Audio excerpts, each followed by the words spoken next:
Visakha steel ప్లాంట్లో వరుస ప్రమాదాలు మరింత భయభ్రాంతులకు గురి చేస్తున్నాయి. SMS-1లో గురువారం మరొక 2 ప్రమాదాలు చోటు చేసుకున్నాయి. ల్యాడిల్ నుంచి మరొకసారి భారీగా లిక్విడ్ స్టీల్ లీకేజ్ అయింది. ల్యాడిల్కు రంధ్రం పడడంతో ఈ ద్రవ ఉక్కు బయటకు వచ్చినట్లుగా తెలుస్తోంది.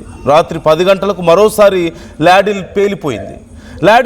ల్యాడిల్ కండిషన్ పరీక్షించకుండా ఆన్ చేయడంతోనే ప్రమాదం జరిగింది అంటూ కార్మికులు అంటున్నారు. 4 రోజుల క్రితం ఇదే SMS-1లో ల్యాడిల్ పేలిపోయింది. ఈ ప్రమాదంలో 9 మంది కార్మికులు సజీవ దహనం అవడం మనం చూసాం. గాయపడ్డటువంటి కార్మికులకు చికిత్స ఇంకా కొనసాగుతున్న సందర్భాన్ని చూస్తున్నాం. వారు ఇంకా కోలుకోవడానికి చాలా సమయం పట్టేలా ఉంది. అండ్ ఒక్కసారి ఆ రోజు జరిగినటువంటి ప్రమాదానికి సంబంధించిన ఆ విజువల్స్ మీరు చూస్తున్నారు. ద్రవ ఉక్కు ఒక్కసారిగా ల్యాడిల్ పేలిపోవడంతో దాంట్లో ఉన్నటువంటి ఉక్కు మొత్తం ఒక్కసారిగా కిందకి పడిపోవడం, అది కార్మికుల మీద పడి గుర్తుపట్టలేని స్థితిలో వారి శరీరాలను మనం చూసాం. అనేక మంది గాయాలయ్యాయి. అయితే ఆ ఘటన జరిగినటువంటి తర్వాత కూడా మరొక 2 ప్రమాదాలు చోటు చేసుకున్నాయి. అదే SMS-1 దగ్గర అదే ల్యాడిల్ ప్రమాదం మళ్ళీ చూసాం. అయితే ల్యాడిల్ని సరిగా రిపేర్ చేయకుండా మళ్ళీ వర్క్ చేయడం వల్లనే ఇలాంటి ప్రమాదం జరిగింది అంటూ అక్కడి కార్మికులు ఆవేదన వ్యక్తం చేస్తున్నారు. And at the same time lack of maintenance is one of the biggest reason అని చెప్తున్నారు ఇంత పెద్ద ప్రమాదం జరగడానికి. ప్రాపర్ మెయింటెనెన్స్ లేకపోవడం, మ్యాన్ పవర్ తక్కువగా ఉండడం, ఇలాంటి కారణాలే ప్రధానంగా ఇలాంటి ప్రమాదాలకు కారణాలు అవుతున్నాయి అని చెప్పి ఆ రోజు కార్మికులు లోకేష్తో కూడా వాగ్వాదానికి దిగడం మనం చూసాం. అలాగే మళ్ళీ శక్తివంతంగా పనిచేయాలి అంటే ఖచ్చితంగా కార్మికుల సంఖ్య పెరగాలి, కార్మికుల సంక్షేమం గురించి ఆలోచించాల్సిన అవసరం ఉంది అంటూ వారు డిమాండ్ చేయడాన్ని చూస్తూనే ఉన్నాం. లేకపోతే ఇలాంటి ప్రమాదాలు మళ్ళీ జరిగే అవకాశం ఉంది, దయచేసి మా గురించి ఆలోచించండి అంటూ రిక్వెస్ట్ చేసుకుంటున్నారు. సో మళ్ళీ ల్యాడిల్ రిపేర్ చేయకుండా అసలు ఎందుకు ఆన్ చేశారు అక్కడ? ఆ ప్రమాదం మళ్ళీ ఒకసారి ఆల్మోస్ట్ అలాంటి ఒక ప్రమాదానికి అతి చేరువుగా వెళ్ళొచ్చినటువంటి పరిస్థితి ఏంటి? డీటెయిల్స్ మనం మరిన్ని తెలుసుకోబోతున్నాం.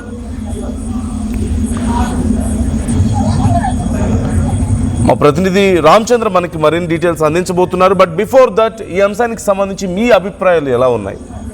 ఆ ఘటన జరిగి 9 మంది సజీవ దహనం అయిన తర్వాత అనేక మంది గాయాలతో ఇంకా చికిత్స పొందుతున్న ఈ సమయంలోనే మరొక 2 సార్లు అలాంటి ప్రమాదం చోటు చేసుకోవడం నిర్లక్ష్యాన్ని ఇక్కడ చూపిస్తుందా?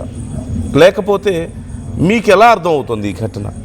ఖచ్చితంగా ల్యాక్ ఆఫ్ మెయింటెనెన్స్ ఉందని, అలాగే చాలామందిని కాస్ట్ కటింగ్ పేరుతో తీసేస్తున్నారని, చాలామంది ఇప్పుడు మ్యాన్ పవర్ చాలా తక్కువ అయిపోయిందని చెప్పేసి వింటూ ఉన్నాం. సో తిరిగి మళ్ళీ మ్యాన్ పవర్ని పెంచాలి, తమని కాపాడాలి అని చెప్పేసి ఆ కార్మికులు కోరుతున్నారు. నెమ్మదిగా విశాఖ స్టీల్ ప్లాంట్ ఒక అచేతన స్థితికి వెళ్ళిపోయే ప్రమాదం ఉంది ఇలాగే కొనసాగితే. ఇదేదో ప్రీ ప్లాన్డ్ స్ట్రాటజీ లాగా కనిపిస్తుందని కొంతమంది అంటున్నారు. లేదు, అంతా బాగానే ఉందని చెప్పి చెప్తున్న వాళ్ళు లేకపోలేదు. So how do you see this situation? అల్టిమేట్గా కార్మికులు చెప్పిన దాన్ని మనం కన్సిడర్ చేయాల్సిన అవసరం ఉంది. 9 మంది కార్మికులు సజీవ దహనం అయ్యారు. గతంలో కూడా ఎన్నో ప్రమాదాలు చోటు చేసుకున్నాయి. So how do you see this? మీకు ఎలా అనిపిస్తుంది? ఇది అనుకోకుండా జరిగిన ప్రమాదంగా మీకు కనిపిస్తుందా, లేదంటే అక్కడ పట్టించుకోకపోవడం వల్ల సరైన ఫోకస్ స్టీల్ ప్లాంట్ మీద లేక, మ్యాన్ పవర్ తక్కువగా ఉండి స్కిల్డ్ లేబర్ తగ్గిపోవడం వల్ల జరిగినటువంటి ఒక ప్రమాదమా? మీ అభిప్రాయాలను కూడా కామెంట్ చేయండి. అండ్ ఈ అంశానికి సంబంధించి మనం మరింత సమాచారం తెలుసుకుందాం.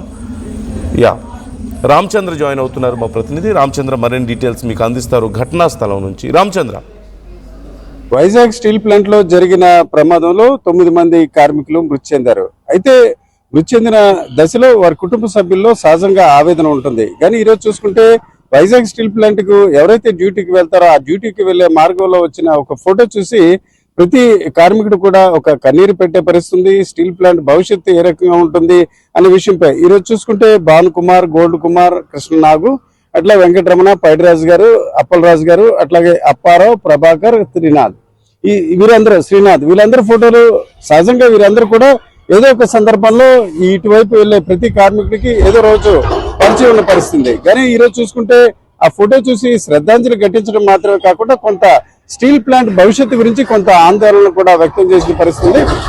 సరే అయోధ్యరామ్ గారు, చాలాసార్లు చాలా సంఘటనలు స్టీల్ ప్లాంట్ లో ప్రమాదాలు జరగడం అట్లా జరుగుతుంది. ఈ ప్రమాదం ఎట్లా అనిపిస్తుంది? ఈ ఫోటో నేను చూశాను, నాకు కూడా కొంత ఆవేదన కలిగిస్తుంది. మీరు చూసాక ఏమనిపిస్తుంది ఈ ఇష్యూని చూసాక? ఈ ప్రమాదం సంఘటనలో నేను ఎంటర్ అయినప్పుడు చూస్తే కళ్ళంటూ నీళ్ళు తప్ప ఇంకోటి లేదు. ఓ మిత్రుడు పట్టుకొని అంబులెన్స్ తీసుకొస్తా ఉంటే అన్న నేను బతుకుతాను అన్నాడు. చనిపోయాడు. నేను సో 8 మంది స్పాట్లో కోడి కాలినట్టు కాలిపోయారు. పోలీసు సరికాకపోతే కోడి కాలినట్టు కాలిపోయారు, గుర్తుపట్టలేని విధంగా.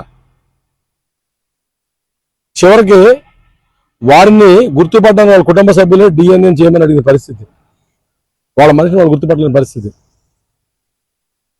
అంటే స్టీల్ ప్లాంట్ లో ఉద్యోగం సంపాదించి కాంపిటేటివ్ ఎగ్జామినేషన్స్ రాసి ఇంటర్వ్యూస్ అటెండ్ చేసి ఉన్నత చదువులు చదువుకొని సొసైటీ సర్వీస్ చేస్తూ కుటుంబాన్ని పోషించుకుందని వచ్చినటువంటి వాళ్ళు వికటజీవులుగా మారిపోయారు. ఈ భానుకుమార్ అయితే దీనిలో ఈ కుర్రాడికి 3 నెలలు బాబు ఉన్నాడు. ఈ భానుకుమార్ 3 నెలలు బాబు ఉన్నాడు. ఈ 3 నెలల బాబుని చూసుకోవడం కోసం రాత్రి డ్యూటీలు అవ్వక, రాత్రి డ్యూటీ రావాల్సిన మధ్యాహ్నం డ్యూటీ మార్చుకొని 2 o'clock డ్యూటీ వచ్చాడు. 2 గంటలకు వచ్చిన 4 గంటలే మొత్తం. ఈ గోల్డ్ కుమార్ బీహార్ నుంచి వచ్చాడు. ఇతను కొత్త ఎంప్లాయీ. ఇతను ఆడపిల్లలు 4 ఏళ్ళు 6 ఏళ్ళు ఆడపిల్లలకి, భార్య పిల్లలు సెలవులకి బీహార్కి వెళ్ళారు. ఇతను డ్యూటీలో ఉన్నాడు. స్పాట్లో కాల్చి చనిపోయాడు. వీళ్ళ ఫ్యామిలీ బీహార్ నుంచి రావడానికి 24 hours పట్టింది. ఈ బాడీని బీహార్ చేర్చడం కోసం చాలా కష్టపడాల్సి వచ్చింది. ఎయిర్పోర్ట్లకి అథారిటీస్ అడిగితే డాక్టర్ సర్టిఫికేట్ తెమ్మన్నారు, ఎయిర్లో లిఫ్ట్ చేద్దామని చెప్పి. కేజీ డాక్టర్లు అడిగితే హెమాబిలింగ్ చేయడం సాధ్యం కాదు, ఈ బాడీకి ఫ్లాష్ లేదు, మొత్తం కాలిపోయింది కాబట్టి చేయలేమని చెప్పారు. హెమాబిలింగ్ చేయకపోతే ఆ బాడీని ఎయిర్పోర్ట్లో యాక్సెప్ట్ చేయను అన్నారు. కార్గోలో నేను పెడితే కార్గోలో అన్నారు. చివరికి 70,000 రూపాయలు ఇచ్చి ఒక అంబులెన్స్ మాట్లాడి బీహార్కి పంపించడం జరిగింది. ఈ ప్రమాదాలన్నీ కూడా ప్రమాదాలు కాదు, ఖచ్చితంగా స్టాండర్డ్ ఆపరేషన్ ప్రొసీజర్స్ SOP అంటాం, వాటిని ఫాలో చేయకుండా బైపాస్ చేయడం వల్ల జరిగిందని చెప్పారు. తెలుసుకోవాలి మనం. అట్లా భద్రతా ప్రమాణాలు గాలికి వదిలిపెట్టారు. మూడోది, ఒక మిషన్లో 20 మంది పనిచేయాల్సిన చోట ఒత్తిడి పెట్టి ఉద్యోగాలు తీసేసి VRS ఇచ్చి రిటైర్మెంట్ చేసి 11 మంది పనిచేస్తూ ఉన్నారు.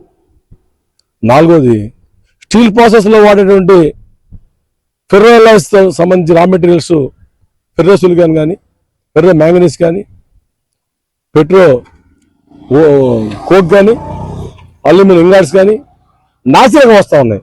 ఎప్పటి నుంచో చెప్తా ఉన్నాం. ఆ నాసిరకం మెటీరియల్ హాట్ మెటల్ వేసినప్పుడు రసాయన చర్యలో తేడాలు వస్తూ ఉన్నాయి. తద్వారా బ్లాస్టులు జరుగుతూ ఉన్నాయి. ఇదే డిపార్ట్మెంట్లో మల్లేశ్వరం ఒక ఆఫీసర్ని కోల్పోయాం, శ్రీనివాసరావు టెక్నీషియన్ కోల్పోయాం, బల్లెడి పంట రీసెంట్గా ఇంకో టెక్నీషియన్ కోల్పోయాం.